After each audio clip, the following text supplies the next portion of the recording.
Mēs esam par progresivitāti. Mēs esam par progresivitāti.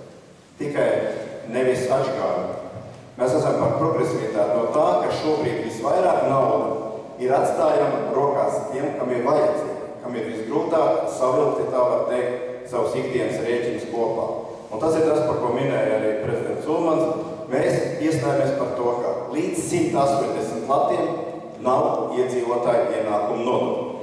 Tas nozīmē, ka arī pensionāriem līdz 180 latiem, ja kuram ir pensija, arī nebūs jāmaksā iedzīvotāju ienākumu nodokļu. Šobrīd pensionāri tiek aplikti ar iedzīvotāju ienākumu nodokļu 165 latiem un uz augšu.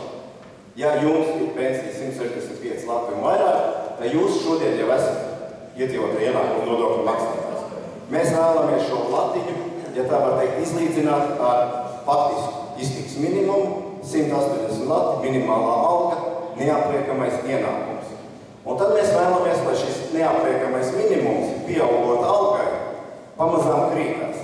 Tas nozīmē, ka personas, un tas skar daļu arī šeit klātesošos, kuriem alga varbūt ir 900 lati vai virs 900 lati, tad tiem šis neapliekamais minimums būs 0. Viņi maksās ienākumu nodokli no pirmā lata.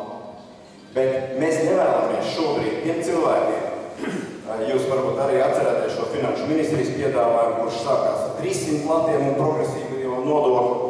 Mēs nevēlamies tos cilvēkus, kas saņem virs 300 latiem, 500 latiem, 900 latiem. Mēs nevēlamies viņus aizbiedēt, apliekot ar 26% likmi tūlītās un šodien.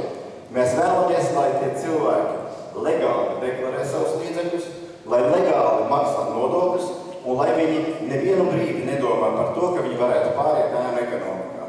Mēs vēlamies no ēnu ekonomikas cilvēks atgriezt baltajā sektorā, un tādēļ mēs darīsim tā, ka 180 lati kā neapliekamais minimums darbosies progresīvi.